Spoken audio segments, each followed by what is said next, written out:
Hello everyone, स्वागत है आपका एक और नए सेशन के अंदर। तो बच्चों, चैप्टर नंबर 8 चल रहा हमारा सोर्स ऑफ बिजनेस फाइनेंस, और चलिए इसको हम करते हैं कंटिन्यू। बच्चों, अभी तक हम क्या देख चुके हैं? सबसे पहले हमने बिजनेस फाइनेंस का मतलब समझा था। उसका मतलब क्या था? जो पैसा हमको अलग अलग एक्टिविटीज करने के लिए चाहिए होता है, उससे क्या बोला जाता है? बिजनेस फाइनेंस बोला जाता है। और बिजनेस के अंदर बच्चों दो तरीके से पैसों की रिक्वायरमेंट होती है। पहला होता है हमारा फिक्स कैपिटल रिक्वायरमेंट, और दूसरा होता है बच्चों हमारा working capital requirement. Fix capital requirement हमको फिक्स असेट्स में पैसा लगाने के लिए चाहिए होता है, और डे टू डे ऑपरेशंस करने के लिए, जो बिजनेस के डे टू डे ऑपरेशंस होते हैं, जो डेली बेसिस का खर्चा होता है, उसके लिए जो पैसों की रिक्वायरमेंट होती है उसे बोला जाता है वर्किंग कैपिटल रिक्वायरमेंट। फिर बच्चों हमने देखा था classification of sources of funds. ठीक है, इसके अंदर बच्चों हमने चैप्टर नंबर 2 से थोड़ा सा लिंक किया था कि चैप्टर नंबर 2 में हमने पढ़ा था अलग अलग टाइप के फॉर्म्स ऑफ ऑर्गेनाइजेशंस होते हैं। पहला सोल प्रोप्राइटरशिप, दूसरा एचयूएफ, तीसरा पार्टनरशिप, चौथा कोऑपरेटिव सोसाइटी, और पांचवा कंपनीज। और बेसिकली हमने क्या बात करी थी कि सो प्रोप्राइटरशिप के केस के अंदर, पार्टनरशिप के केस के अंदर, एचयूएफ के केस के अंदर, कोऑपरेटिव सोसाइटी के केस के अंदर नॉर्मली लोग अपना पैसा लगाते हैं, पर्सनल कैपिटल लगाते हैं, या फिर वो लोन लेते हैं। कहां से लोन लेते हैं? या तो बैंक से लोन लेंगे, या फिर वो फाइनेंशियल इंस्टीट्यूशन से लोन लेंगे, या फिर वो तीसरा दोस्तों से ही लोन लेंगे। जो ये चैप्टर कंसर्न करता है, ये बेसिकली कंपनी के बेसिस पे कंसर्न करता है कि कंपनी कहां कहां से पैसा रेज कर सकती है, कंपनी के पास कौन कौन से सोर्सेज है रेज करने के लिए पैसे को। तो यही चीज बच्चों हमने इसके अंदर पढ़ी थी। In case of company form of organisation the different sources of finance, business finance are available, जो हमने चार्ट के अंदर देखा था। अगर आपको याद आ रहा हो तो बिल्कुल सही। इसके अंदर हमने देखा था बच्चों तीन तरीके से बिजनेस के अंदर पैसा लाया जा सकता है, कंपनी के अंदर पैसा लाया जा सकता है। पहला तरीका था टाइम पीरियड के बेसिस पर। तो हमने देखा था तीन तरीके से टाइम पीरियड होते हैं हमारे। एक होता है शॉर्ट टर्म, जो एक साल तक के लिए पैसे की रिक्वायरमेंट की बात करता है। दूसरा होता है हमारा मीडियम टर्म, जो एक साल से ज्यादा प्लस 5 साल से कम की बात करता है। और तीसरा होता है बच्चों हमारा लॉन्ग टर्म, जो 5 साल से ज्यादा की बात करता है। फिर बच्चों हमने देखा था on the basis of ownership, जो ये कहता है या तो ओनर्स अपना खुद का पैसा लगाते हैं, या फिर बोरोड जो बाहर से पैसा लेकर आते हैं। फिर तीसरा हमने देखा था सोर्स ऑफ जनरेशन, या तो बिजनेस के अंदर इंटरनली बिजनेस में पैसा रेस किया जाता है, कहीं ना कहीं से इंटरनली ही पैसा लगाया जाता है। और दूसरा हमने देखा था एक्सटर्नल सोर्सेज, जो बाहर से पैसा लाया जाता है। ये चीज हमने डिटेल में डिस्कस करी थी। देयरआफ्टर बच्चों हमने ओनर्स फंड चालू किया था, और ओनर्स फंड के अंदर हमने शेयर्स पढ़े थे बहुत अच्छे से, कि शेयर क्या होता है। कंपनी पूरी कैपिटल में हम छोटे छोटे हिस्से कर देते हैं, और एक हिस्से को हम बोलते हैं शेयर्स। उसकी एक नॉमिनल वैल्यू होती है, नॉमिनल वैल्यू कंपनी खुद डिसाइड करती है कि उसे कितना रखना है। हमारे एग्जाम्पल में 1000 था, मैंने आपको सर्टिफिकेट दिखाया था, उसमें 1 यूरो था, सॉरी 1 पाउंड था। ये हमने इसके अंदर देखा था। याद आ रहा आपको? दो टाइप के हमारे शेयर्स होते हैं, एक होता है हमारा इक्विटी शेयर्स, एक होता है हमारा प्रेफरेंस शेयर्स। प्रेफरेंस शेयर्स का मतलब क्या? उनको प्रेफरेंस मिलती है, उनको इंपॉर्टेंस मिलती है इक्विटी शेयर के मुकाबले दो चीजों में। पहला डिविडेंड के केस में कि डिविडेंड उनको पहला मिलेगा, और दूसरा रीपेमेंट ऑफ कैपिटल, उनको कैपिटल का पेमेंट भी पहले मिलेगा। और फिर हमने बहुत सारे क्या देखे थे इसके अंदर, मेरिट्स डीमेरिट्स अच्छे से देखे थे। आई होप आपने उस क्लास को अच्छे से देख लिया होगा। अब हम आगे बढ़ेंगे, और आगे आज हम ओनर्स फंड को कंप्लीट करेंगे। ठीक है, ओके।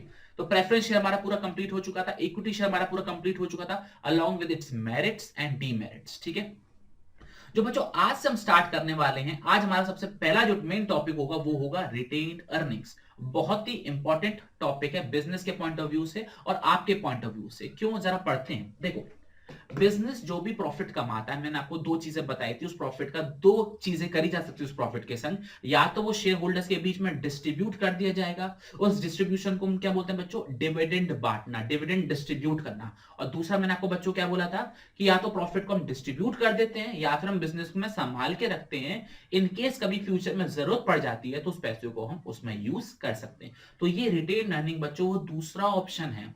दूसरा ऑप्शन क्या? कि बिजनेस में प्रॉफिट बांटा नहीं गया, वो बिजनेस के अंदर संभाल के ही रखा हुआ है, जिससे जब जरूरत आएगी पैसे की तो हम उसको यूज कर पाएंगे। या कुछ ही समझ में आ गई? तो बच्चों रीड करेंगे और अच्छे से समझेंगे कि क्या दे रखा है। क्या दे रखा है बच्चों? A company generally does not distribute all of its earning among the share holders as dividend. Company सारा पैसा डिस्ट्रीब्यूट नहीं करती है डिविडेंड के फॉर्म में।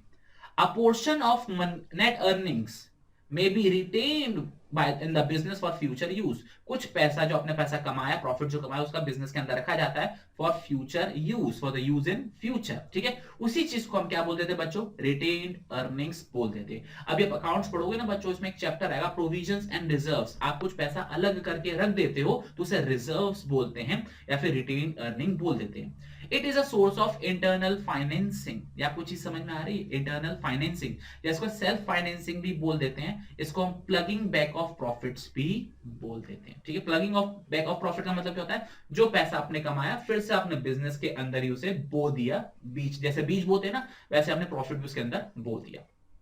ये चीज समझ में आ गई। देखो बच्चों, आपने याद करो, मैं आपको ओनर्स फंड पढ़ाया था। ओनर्स फंड के अंदर मैंने आपको एक चीज डेफिनेशन बताई थी, जो बिजनेस के ओनर, चाहे वो सोल प्रोप्राइटर हो, चाहे वो पार्टनर्स हो, चाहे वो शेयर होल्डर्स हो, बिजनेस में जो पैसा लगाते हैं वो उनको क्या कहते हैं, ओनर्स फंड होता है। लेकिन इसके तो मैंने आपको एक एडिशनल लाइन और बताई थी, जो वो प्रॉफिट कमाते हैं उसको वापस जब वो री इन्वेस्ट कर देते हैं तो उसको भी हम ओनर्स फंड ही कहते हैं। तो ये उसी की बात हो रही है, रिटेन अर्निंग की बात हो रही है। जो प्रॉफिट आपने कमाया उसी को आपने बिजनेस के अंदर री इन्वेस्ट कर दिया, दैट इज रिटेन अर्निंग्स। ये चीज समझ में आ गई? ओके बच्चों, यहां पर हमने अभी री इन्वेस्ट करा नहीं है, हमने सिर्फ संभाल के रखा हुआ पैसा, उसको जब यूज आएगा तब हम बिजनेस के अंदर यूज करेंगे। ये चीज क्लियर हो गया? रिटेन अर्निंग का मतलब होता है बस पैसा पड़ा हुआ, जब यूज होगा तब उसको हम यूज कर लेंगे। ये चीज समझ में आ गई? बहुत बढ़िया।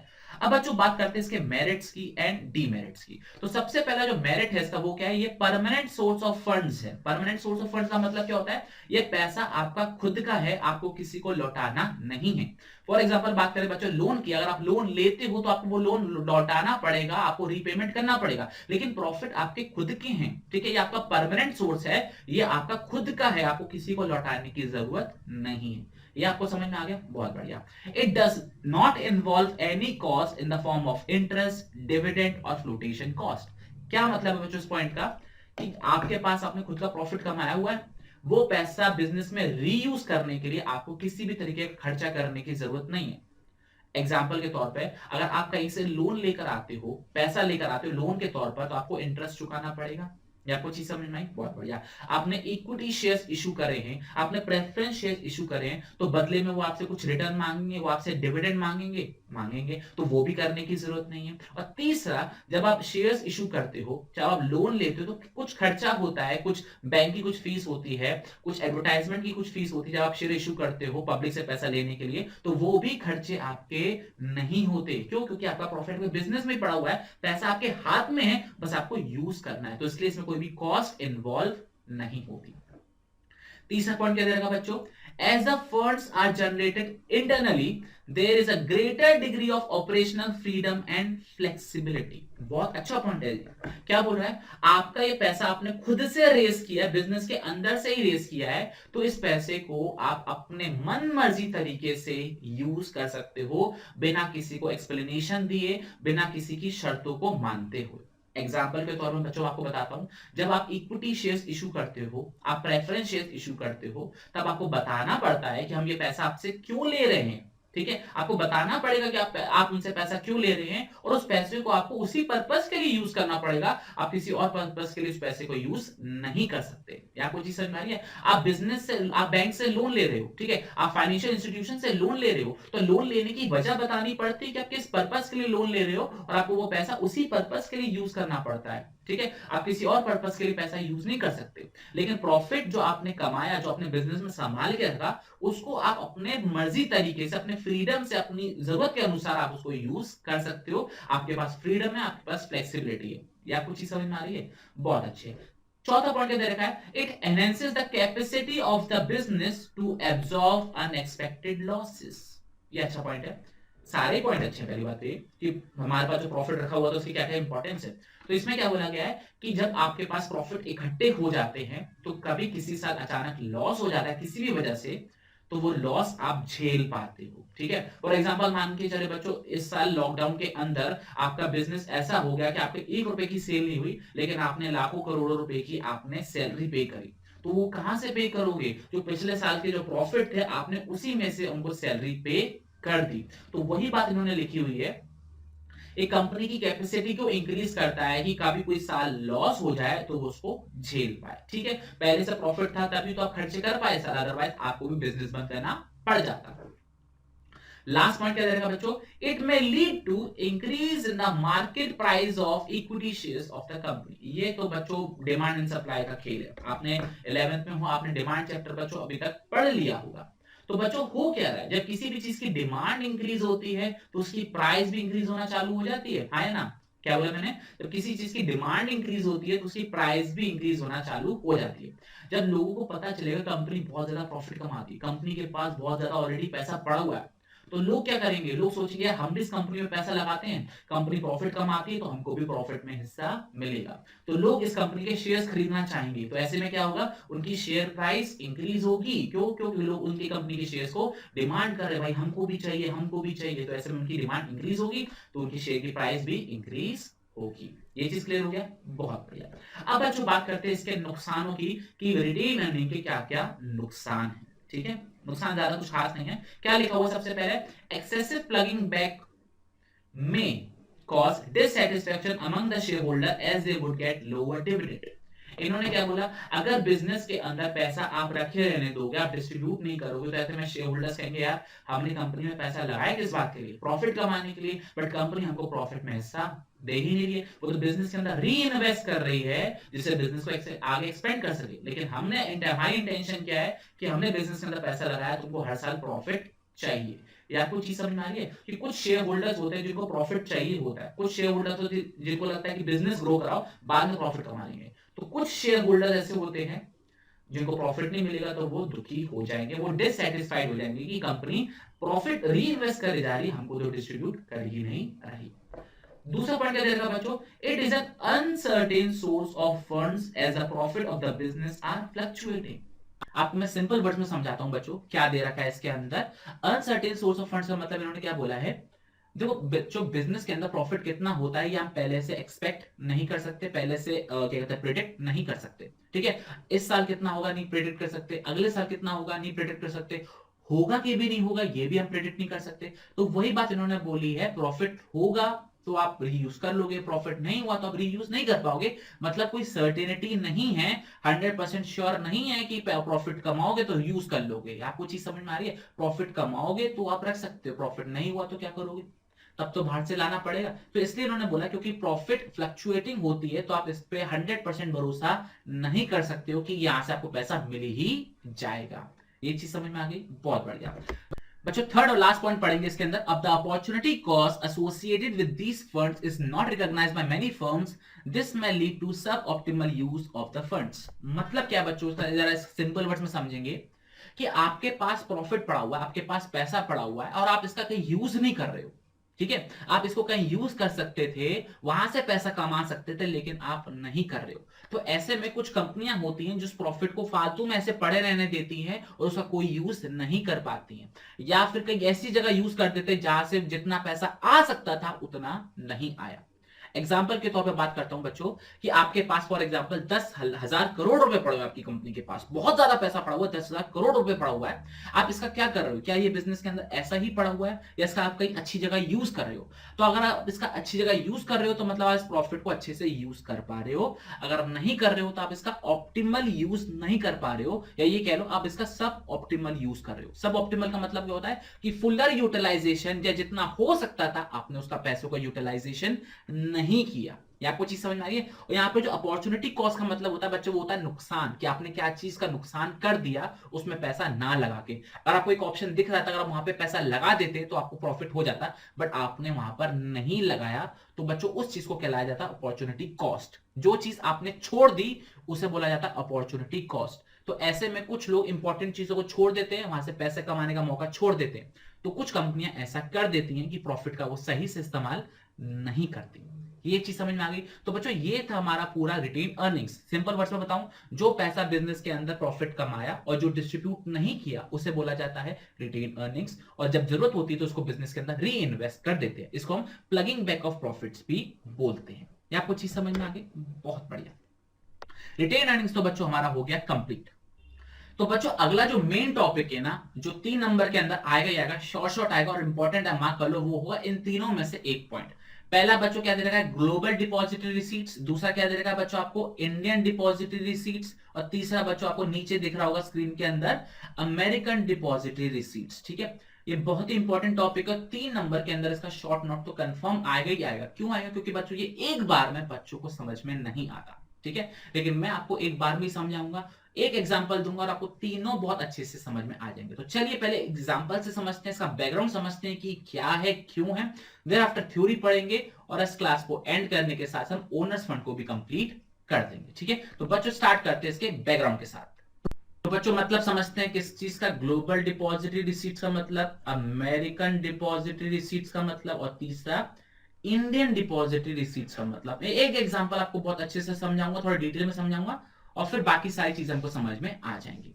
सबसे पहले मैं आपको समझाऊंगा ग्लोबल डिपॉजिटरी रिसीट्स का मतलब क्या होता है।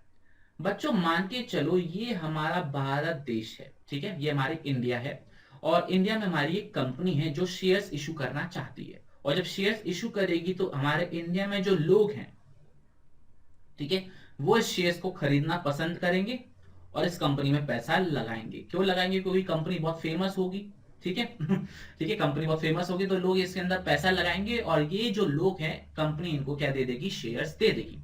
ये आपको चीज समझ में आ रही है? बहुत अच्छे। लेकिन बच्चे ये है हमारा आउटसाइड द कंट्री, ये है हमारा इंटरनेशनल वर्ल्ड, ठीक है, भारत के अलावा बाकी सारी कंट्री, हमारा पूरा ग्लोब है, ठीक है, इंटरनेशनल वर्ल्ड है। और इसके अंदर बहुत सारे लोग हैं जो हमारी कंपनी के अंदर बच्चों क्या लगाना चाहते हैं? पैसा लगाना चाहते हैं और हमारी कंपनी के शेयर्स खरीदना चाहते हैं, ठीक है। हमारे इंडियंस लोग तो हमारी कंपनी के शेयर्स खरीदना चाहते ही चाहते हैं, लेकिन ये लोग भी हमारी कंपनी के शेयर्स खरीदना चाहते हैं। तो क्या ये कर सकते हैं? तो बच्चों आंसर इज नो, ये डायरेक्टली हमारी कंपनी के शेयर्स में पैसा नहीं लगा सकते। ये आपको चीज समझ में आ गई? ये हमारी कंपनी के शेयर्स में डायरेक्टली पैसा नहीं लगा सकते। तो बच्चों ऐसा कैसे किया जाए? ये हमारी जो इंडियन कंपनी ये तो बोलेगी हमारे लिए तो नुकसान है कि हम बाहर से पैसा रेज नहीं कर सकते, बाहर के लोग हमारी कंपनी में पैसा लगाना चाहते हैं बट हम ले नहीं सकते उनसे पैसा, ये तो नाइंसाफी हुई हमारे संग, कुछ ना कुछ इंतजाम तो होना ही चाहिए। ये आपको चीज समझ में आ रही है? तो बच्चों इसका इंतजाम किया गया। क्या इंतजाम किया गया? यहां पर बच्चों एक बैंक होता है, दूसरी कंट्री में एक बैंक होता है, जिस बैंक का नाम क्या है बच्चों? Depository bank. ये बच्चों लिख लेना, डायग्राम बना लेना, आपको अच्छे से ज्यादा समझ में आ जाएगा। यहां पर बच्चों एक बैंक होता है जिसका नाम होता है डिपॉजिटरी बैंक। जैसे हमारा बैंक होता है ना, वैसे ही ये सिक्योरिटीज का बैंक होता है। सिक्योरिटीज मतलब जो भी शेयर्स हो गए, इनको जो बैंक अपने पास रखती है उसे बोला जाता है डिपॉजिटरी। तो बच्चों एक बैंक होता है डिपॉजिटरी बैंक, ये है, ये इन लोगों को बोलता है कि मैं आपको उस कंपनी के शेयर्स दिलवा सकता हूं, अगर आप मुझे पैसा दो मैं आपको वो शेयर्स खरीदवा कर दे दूंगा। ये आपको चीज समझ में आ रही है? तो ये जो बैंक होता है ना, ये इनको शेयर्स दिलवा कर देता है। कैसे दिलवा कर देता है जरा ये समझेंगे। ये अपना एक एजेंट हमारी कंट्री में भेजता है, इनका ऑफिस होता है, इनके एक एजेंट का हमारी कंट्री में क्या होता है बच्चों? ऑफिस होता है। और उस एजेंट को बच्चों प्रैक्टिकल वर्ड्स में क्या बोला जाता है? कस्टोडियन बोला जाता है।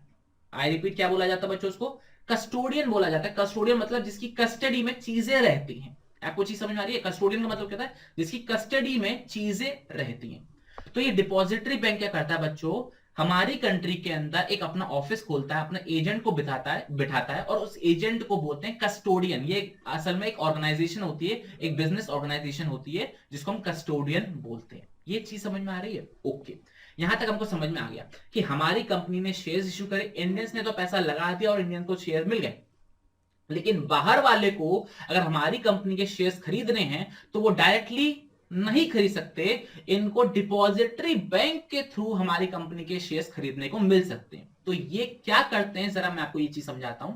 ये इनको पैसा देते हैं, ये लोग इनको पैसा देते हैं, ठीक है, ये इनको पैसा देते हैं। इसके बाद ये पैसा इसके पास भेज देता है क्योंकि ये इसका खुद का एजेंट है और ये इस कंपनी के शेयर्स खरीद लेता है।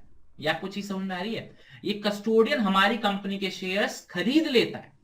तो कंपनी जब इसको ये पैसा देता है तो कंपनी इसको शेयर्स दे देती है। और कंपनी इसको शेयर क्यों दे देती? क्योंकि ये तो इंडिया के अंदर ऑफिस है ना, ये तो इंडिया के अंदर ऑफिस है, तो इसको तो शेयर आराम से मिल जाएंगे। ये आपको चीज समझ में आ गई? बहुत बढ़िया। तो अभी तक मैंने आपको स्टोरी क्या बताई कि हमारी इंडियन कंपनी शेयर्स इश्यू कर रही है, इंडियंस ने पैसे लगाए, इंडियंस को शेयर्स मिल गया, लेकिन बाहर के लोगों को, आई रिपीट, बाहर के लोगों को हमारी कंपनी में पैसा लगाना है क्योंकि हमारी कंपनी बहुत अच्छी है, बहुत अच्छा प्रॉफिट कमाती है, तो उनको फायदा होगा, लेकिन वो हमारी कंपनी में डायरेक्टली पैसा नहीं लगा सकते। तो ऐसे में क्या करा उन्होंने? उनकी कंट्री में जो डिपॉजिटरी बैंक है वहां पर पैसे लगाए और उनसे बोला कि हमको उस कंपनी में, इंडिया में जो कंपनी है उस कंपनी के शेयर्स खरीदने। या आपको चीज समझ में आ रही है? तो वो क्या करते हैं, ये जो डिपॉजिटरी बैंक है अपना एक कस्टोडियन का जो ऑफिस है वो इंडिया में सेटअप करता है और उससे बोलता है कि मैं तुझे पैसे भेज रहा हूं, जाकर उस कंपनी के शेयर्स खरीद ले। तो ये पैसा लगाते हो, बदले में इन कस्टोडियन को क्या मिल जाते हैं, शेयर्स मिल जाते हैं। या आपको चीज समझ में आ गई? बहुत बढ़िया। अब मुझे एक बात बताओ, मेरे पास शेयर हो या मेरे एजेंट के पास शेयर हो, बात एक ही है, क्योंकि मैंने, मेरा ही तो ऑफिस है, मैंने तो वो ऑफिस खोला है। ये चीज समझ में आ गई? तो जैसे इनके पास शेयर्स आ जाते हैं तो ये इनको है ना एक सर्टिफिकेट दे देते हैं ये लोग। मतलब जैसे इनके पास शेयर्स आ गए, ये तसल्ली हो गई कि हाँ हमारे पास शेयर्स आ गए, तो ये इनको इन्फॉर्म कर देता है, ये इनको इन्फॉर्म कर देता है कि सर जी हमारे पास शेयर आ चुके हैं। तो ये डिपॉजिटरी बैंक क्या करता है, इनको एक सर्टिफिकेट दे देता है, इनको एक रिसीट दे देता है। आई रिपीट, वो उनको एक सर्टिफिकेट दे देता है, एक रिसीट दे देता है, और उस रिसीट का नाम होता है बच्चों ग्लोबल डिपॉजिटरी रिसीट। ये आपको चीज समझ में आ रही है? सर आधी बात समझ में आई, ये लास्ट वाली बात बिल्कुल ऊपर से उड़ गई। मैं फिर से समझाता हूं हो क्या रहा है, जरा मैं आपको बताता हूं। एग्जाम्पल के तौर पर मैं एक डिपॉजिटरी हूं, और आप हो इंटरनेशनल लोग, आप लंदन में रहते हो, आप इटली में रहते हो, आप स्विट्जरलैंड में रहते हो। आप मेरे पास आए कि सर, सक्षम सर, हमको इंडिया में कंपनी है रिलायंस, उसके शेयर्स खरीदने।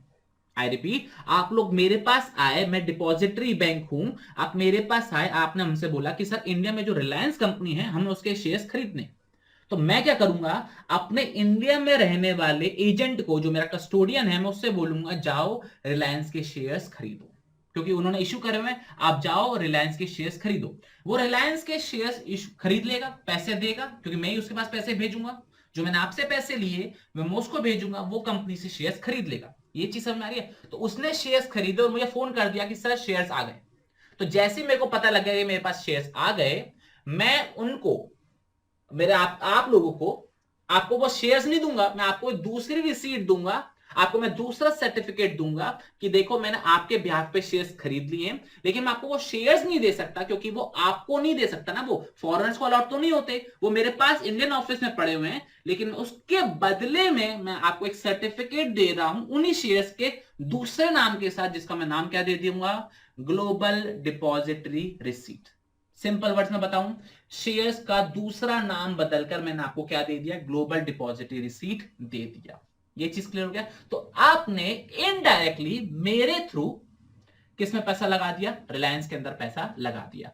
आपने मुझे पैसा दिया, मैंने अपने कस्टोडियन को पैसा दिया, कस्टोडियन ने रिलायंस में पैसा लगाया। यहां तक क्लियर हो गया? बहुत बढ़िया। रिलायंस ने कस्टोडियन को पैसे, अपने शेयर्स दिए, उसने मुझे फोन कर दिया, ऐसा शेयर्स आ गए, और मैंने आपको एक दूसरा सर्टिफिकेट दे दिया कि देखो मैंने आपके ब्याह पे शेयर्स खरीद लिए हैं इंडिया के अंदर, ये रहा आपका सर्टिफिकेट कि आपने शेयर्स खरीद लिए। ठीक है, इनडायरेक्टली आपने खरीद लिए, ठीक है, दूसरे नाम से आपने खरीद लिए। ठीक है, आपने ग्लोबल डिपॉजिट रिसीट खरीदा और उसके पीछे मैंने क्या करा, उसी पैसे से शेयर्स खरीद लिए। यहां तक आपको समझ में आ गया? बहुत बढ़िया। ठीक है, और आपने मेरे को फॉरेन करेंसी दी होगी, मैंने उसको कन्वर्ट करा के इंडियन करेंसी में शेयर्स खरीदवाए। यहां तक सिंपल वे में आपको समझ में आ गया होगा। मैं फिर से शॉर्ट में आपको थ्योरी बता देता हूं कि आप एक इंटरनेशनल पर्सन हो, आप मेरे पास आए, मैं डिपॉजिटरी बैंक हूं, आपने हमसे बोला कि इंडिया की कंपनी के हमको शेयर्स खरीदने। तो मैंने अपने कस्टोडियन को, जो इंडिया में बैठा हुआ है, मैंने उससे बोला जाके उस कंपनी के शेयर्स खरीद लिए। उसने खरीद लिए, उसने मुझे फोन किया कि सर हमारे पास शेयर्स आ चुके हैं। तो मैंने आपको एक सर्टिफिकेट दिया, उस सर्टिफिकेट पे क्या लिखा हुआ था, ग्लोबल डिपॉजिटरी रिसीट। क्या लिखा, ग्लोबल डिपॉजिटरी रिसीट्स। और मतलब वो आपको एक तरीके से ये बोला जाएगा कि आपने उस कंपनी के शेयर्स खरीद लिए। नाम अलग है लेकिन पीछे बैकग्राउंड में वही शेयर्स आपको मिले हैं। ये आपको चीज समझ में आ गई? बहुत बढ़िया। यहां तक क्लियर हो गया? ठीक है, तो बच्चों ये है हमारा ग्लोबल डिपॉजिटरी रिसीट्स। दूसरा आता है अमेरिकन डिपॉजिटरी रिसीट्स। इसका मतलब क्या होता है? इसका मतलब सिर्फ ये है कि अमेरिका के लोग हमारी कंपनी में शेयर्स खरीदना चाहते हैं, बस ये डिफरेंस है। ग्लोबल डिपॉजिट रिसीट का मतलब क्या होता है, अमेरिका के अलावा बाकी सारे लोग जब हमारी कंपनी के शेयर्स खरीदते हैं इनडायरेक्टली, तो उनको जो सर्टिफिकेट मिलता है वो कहलाता है ग्लोबल डिपॉजिटरी रिसीट्स। ये चीज समझ आ गई? लेकिन अगर अमेरिका के लोगों को, अमेरिकन को हमारी कंपनी के शेयर्स खरीदने हैं, तो अमेरिका वाले डिपॉजिटरी बैंक में वो बोलेंगे कि हमको उस कंपनी के शेयर्स खरीदने हैं। अमेरिका वाले का कस्टोडियन हमारे उसमें होगा, इंडिया में होगा, वो शेयर्स खरीदेगा। तो जो अमेरिकन डिपॉजिटरी बैंक है वो उनको एडीआर इशू करेगा, उनको वो एडीआर पकड़ाएगा, लो भैया आपका एडीआर हमारे हाथ में आ चुका है। ये आपको चीज समझ में आ रही है? बहुत ही सिंपल था। ग्लोबल डिपॉजिटरी का मतलब क्या होता है? अमेरिका के अलावा बाकी लोग, बाहर के लोग जो हमारे यहाँ पैसा लगाते हैं, शेयर्स खरीदते हैं, तो उनको जीडीआर दिया जाता है। अमेरिका के लोग हमारी कंपनी में अगर पैसा लगाते हैं तो उनको एडीआर दिया जाता है। यहां तक आपको समझ में आ गई? बहुत बढ़िया। अब एक सवाल आता है, सर ये इंडियन डिपॉजिटरी रिसीट क्या है? तो बच्चों, इंडियन डिपॉजिटरी रिसीट का मतलब ये होता है कि अगर हमको बाहर की कंपनी से शेयर्स खरीदने हो, हमको इंडिया में बैठे बैठे अमेजोन के शेयर्स खरीदने हो, हमको इंडिया में बैठे बैठे फेसबुक के शेयर खरीदने हो, ये आपको चीज समझ में आ रही है? हमको इंडिया में बैठे बैठे नाइकी कंपनी के शेयर्स खरीदने हो, तो कैसे खरीदेंगे? हमारे यहां उनका एक डिपॉजिटरी बैंक होगा, हमारे यहां उनकी कंपनी का एक डिपॉजिटरी बैंक होगा, वो अपने कस्टोडियन को बोलेगा कि वो शेयर्स खरीद लो। ये चीज समझ में आई? सर पूरा ऊपर से उड़ा समझाते हैं। एक सेकेंड, अब बात क्या चल रही है बच्चों? ये इंडिया है, ये हमारा रेस्ट ऑफ द वर्ल्ड, ठीक है, international world, rest of the world. अब यहां पर एक कंपनी है, एक सेकेंड मैंने इंसान बना दिया, सॉरी। यहां पर बच्चों एक कंपनी है जो शेयर्स इशू कर रही है, ठीक है, यहां पे कंपनी जो शेयर इशू कर रही है, और यहां पर हम सब लोग हैं जो इस कंपनी में शेयर्स खरीदना चाहते हैं। ये चीज समझ में आ गई? क्या हम इनके शेयर्स डायरेक्टली खरीद सकते हैं? The answer is no. तो हम क्या करेंगे, यहां पर जो डिपॉजिटरी बैंक होगा, यहां पर जो डिपॉजिटरी बैंक होगा उसको पैसे देंगे और उससे बोलेंगे कि हमको उस कंपनी के शेयर्स खरीदने हैं। ये चीज समझ में आई? तो हम इसको पैसे देंगे और ये हमको बोलेंगे ये हमको उस कंपनी के शेयर दिलवाएगा। ये क्या करेगा, उस कंट्री में जो इसका कस्टोडियन होगा, आई रिपीट, इसका जो कस्टोडियन होगा, इसका जो एजेंट होगा, उसको बोलेगा कि मेरे पास पैसे आ चुके हैं, इस कंपनी के शेयर में पैसा लगा दो। तो ये इस कंपनी के में शेयर्स में पैसा लगाएगा, मनी इन्वेस्ट करेगा, ठीक है, और ये इस कंपनी के शेयर्स इसको मिल जाएंगे, सिंपल वर्ड्स में मिल जाएंगे। ये इसको क्या करेगा बच्चों, इन्फॉर्म करेगा कि हाँ भाई मेरे पास शेयर्स आ गए। तो यहां पर इनको क्या दे दिया जाएगा, इनको एक सर्टिफिकेट दिया जाएगा जिसका नाम क्या पड़ जाएगा, आईडीआर, इंडियन डिपॉजिटरी रिसीट्स। मतलब क्या कि आपने इनडायरेक्टली फॉरेन कंपनी में पैसा लगा दिया। ये चीज समझ में आ रही है? ओके। अच्छा देखो इसमें होता क्या है, ये जो प्रॉफिट बांटेगी ये इसको देगी, ये इसको देगा, और ये इनको दे देंगे, सिंपल वर्ड्स में। ये आपको चीज समझ में आ रही है? या डिविडेंड बांटेंगे, या जो कंपनी का कभी लिक्विडेट हुई तो ये सारा पैसा कस्टोडियन के पास जाएगा, ये सारा पैसा कस्टोडियन के पास जाएगा, ठीक है, कस्टोडियन डिपॉजिटरी बैंक को पैसा देगा और डिपॉजिटरी बैंक आपको पैसा लौटा देगा। बस ये है कि बीच में दो लोग आ गए। यहां तक क्लियर हो गया? बच्चों बात करूं पिछले केस के अंदर, जब ये कंपनी डिविडेंड बांटेगी, हमारी इंडियन कंपनी डिविडेंड बांटेगी, प्रॉफिट बांटेगी, तो ये प्रॉफिट किसको दिया जाएगा, कस्टोडियन को दिया जाएगा। कस्टोडियन जो प्रॉफिट होगा वो किसको दे देगा, डिपॉजिटरी बैंक को प्रॉफिट बांट देगा, और जो प्रॉफिट डिपॉजिटरी बैंक है वो प्रॉफिट किसमें बांट देगा, ये इन शेयर होल्डर्स में बांट देगा। सिंपल सा प्रोसेस है, बस ये है कि आप दूसरी कंट्री के अंदर डायरेक्टली पैसा नहीं लगा सकते, आपको डिपॉजिटरी बैंक के थ्रू उल्टे रास्ते जाना पड़ेगा और आपको दूसरा सर्टिफिकेट दिया जाएगा। खरीदे आपके नाम से शेयर गए हैं, लेकिन आपको वो शेयर सर्टिफिकेट ना देके आपको दूसरे नाम से सर्टिफिकेट दिया जाएगा, जैसे ग्लोबल डिपॉजिटरी रिसीट्स या फिर अमेरिकन डिपॉजिटरी रिसीट्स। और अगर इंडियंस को बाहर पैसा लगाना है तो उनको इंडियन डिपॉजिटरी बैंक में पैसा लगाना पड़ेगा, फिर वो बाहर से शेयर खरीदेंगे और इनके पास तो शेयर आ जाएंगे डिपॉजिटरी बैंक के पास, और फिर वो आपको क्या इशू कर देंगे बच्चों, वो आपको दे देंगे इंडियन डिपॉजिटरी रिसीट्स, या आपने पैसा बाहर की कंपनी में लगा दिया। आई होप ये कहानी आपको समझ में आ गई होगी, मैंने बहुत ही सिंपल वे में बहुत ही डिटेल में समझाई है। आई होप आपको ये चीज समझ में आ गई होगी। बहुत बढ़िया। तो बच्चों अब इसका क्या करेंगे, हम इसकी थ्योरी रीड करेंगे और फिर आज की क्लास रूम करेंगे खत्म।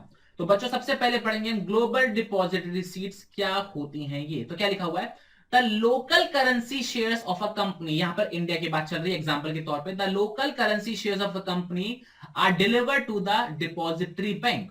हम कस्टोडियन को पैसा दे, कस्टोडियन को शेयर इशू कर देते हैं, कस्टोडियन डिपॉजिटरी बैंक को अपने शेयर इन्फॉर्म कर देता है कि हमारे पास शेयर आ गए।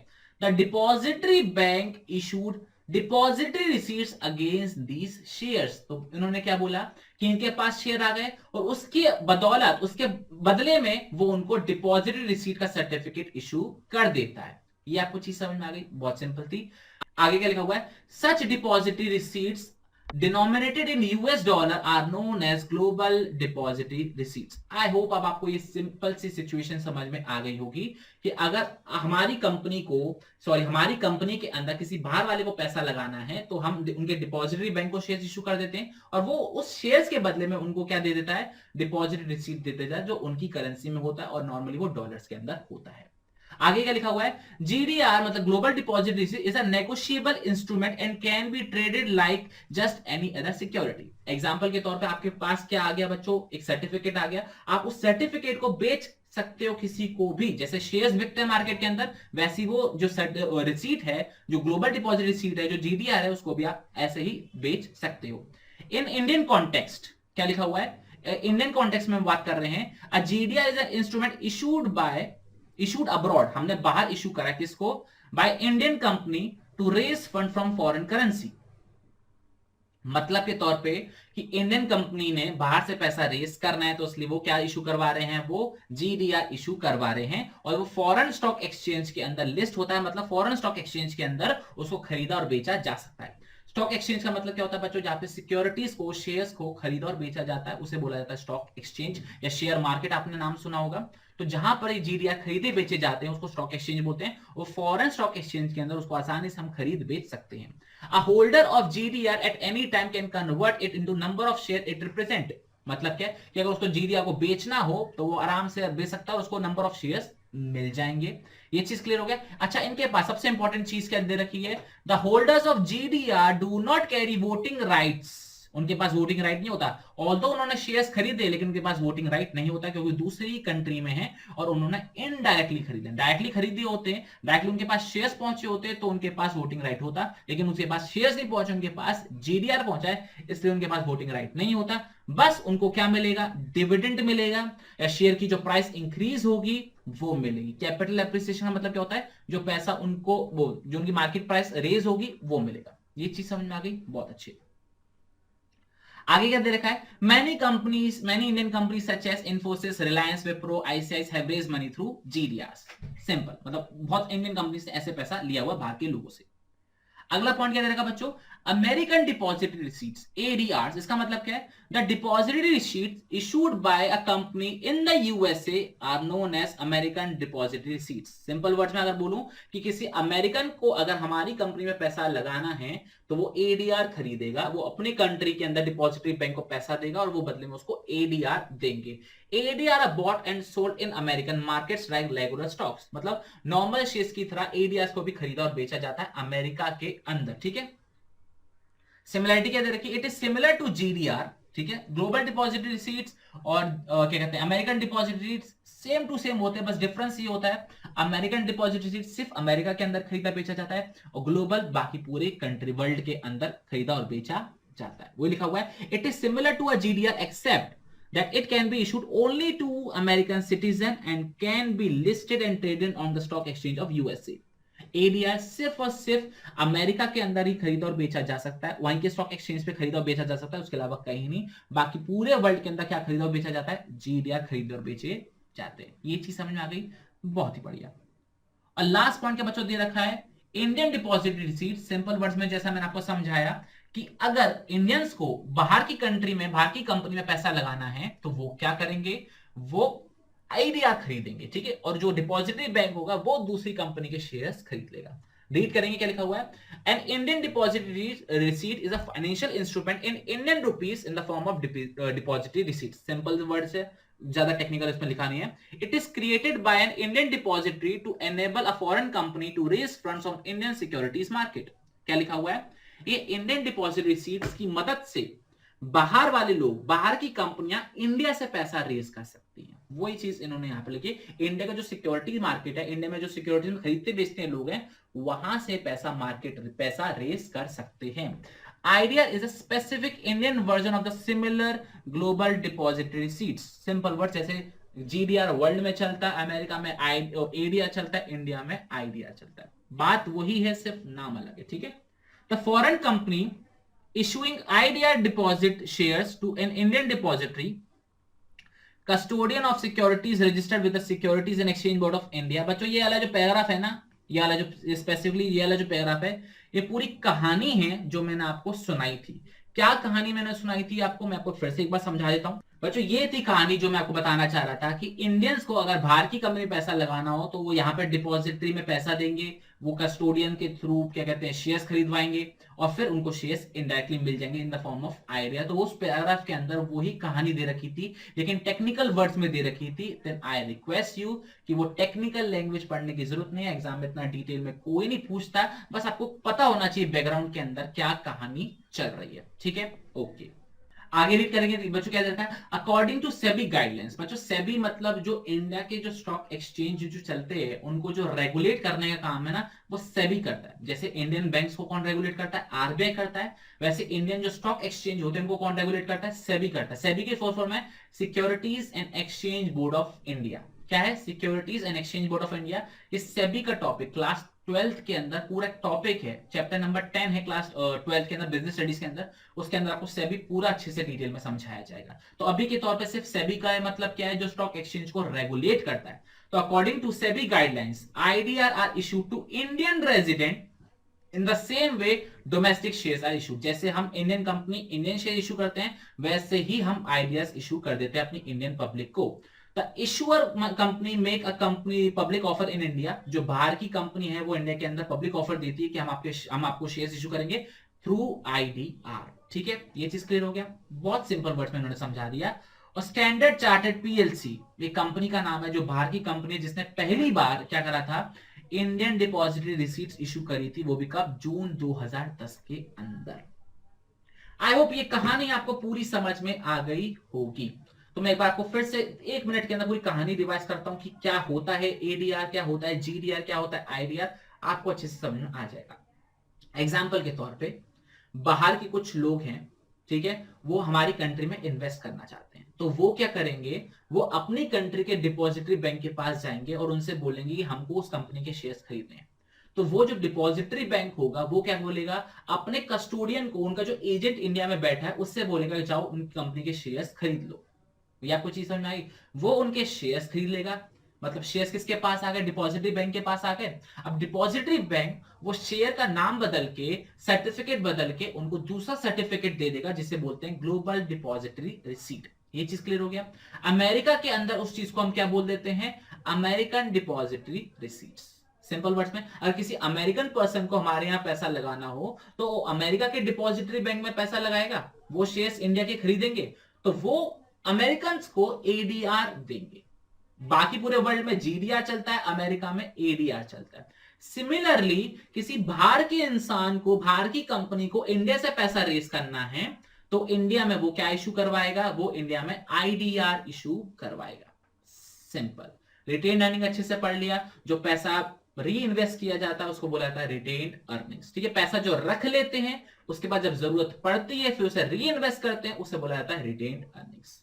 हो गया क्लियर? तो बच्चों आज की क्लास के लिए इतना ही, और आज की क्लास के साथ हमारे ओनर्स फंड पूरी अच्छी तरीके से कंप्लीट हो गए हैं, और नेक्स्ट 2 क्लासेस के अंदर हम बोरोड फंड भी कंप्लीट करेंगे, और फाइनली हमारा चैप्टर कंप्लीट हो जाएगा नेक्स्ट 2 क्लासेस के अंदर। टिल देन बच्चों अपना ख्याल रखिए, अपने घर वालों का ख्याल रखिए, और बेवजह घर से बाहर मत निकलिए। जय हिंद, जय भारत, टाटा बाय बाय।